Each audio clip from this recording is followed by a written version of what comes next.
Today, I want to talk about the best career advice I have learned or received over the years. There are things I wish I knew earlier, others I've learned the hard way. Number 1.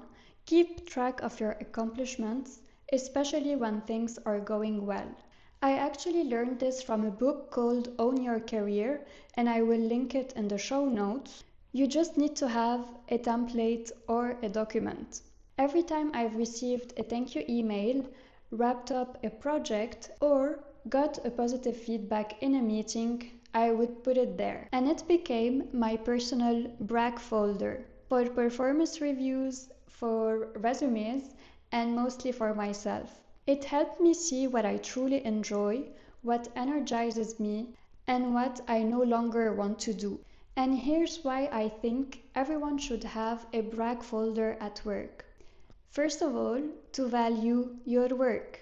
No one will remember everything you do, that's your job. Having it written down helps you showcase your impact during reviews, interviews, or salary discussions. Number 2, it's important to have a brag folder to take perspective because you will see patterns, what you like, what you're good at, and what drains you.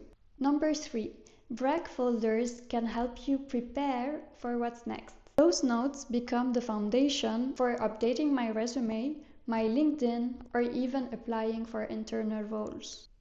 Number 4, a brag folder will help you boost your self-confidence. When motivation dips, rereading what you have achieved reminds you of your value. No one will advocate for you better than you do. You can be brilliant, hardworking, reliable. But if you don't speak up, if you don't show what you do, no one will do it for you. Showing your work matters as much as doing your work. If no one sees the impact, it doesn't really matter. Visibility is a skill. The third rule I live by is to underpromise and overdeliver. This principle means you will promise a little less than what you will actually do, and then you exceed expectations. You tell your manager the report will be ready by Friday, but you send it Thursday perfectly done. You commit to tasks A and B and end up delivering A, B, and a little C. That approach helps you build a reputation for reliability and professionalism, create trust, and avoid unnecessary stress from overpromising. Number 4, a career moves in cycle, and when I understood this, it changed the game for me.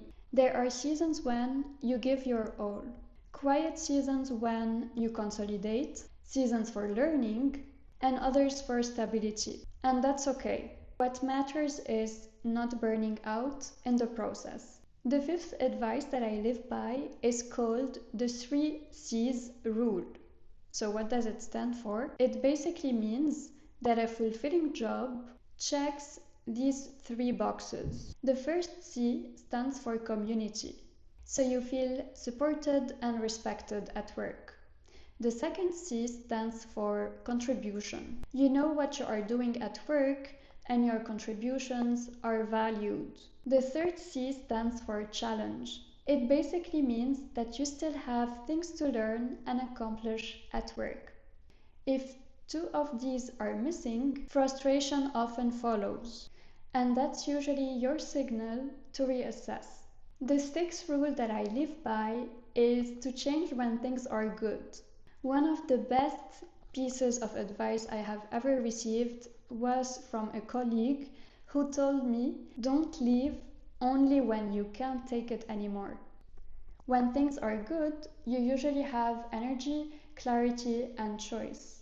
That's the moment to ask for a promotion, suggest a new role, or explore a project that truly fits you. Because when everything goes wrong, you're often trying to escape, and you end up not choosing intentionally. So if I had to summarize, keep a record of what you do for yourself first, talk about your work and be your biggest advocate, embrace the natural cycles of your career to avoid burning out, check your 3 C's regularly, so challenge, contribution, and community. And don't wait for a burnout to make a change. Because in the end, no one will champion you better than you do. Keep track, speak up, create connections, and remember, sometimes when everything feels stable, that's when you have the most freedom to choose what's next. So if this resonated with you, share it with someone who might need to hear this. And tell me in the comments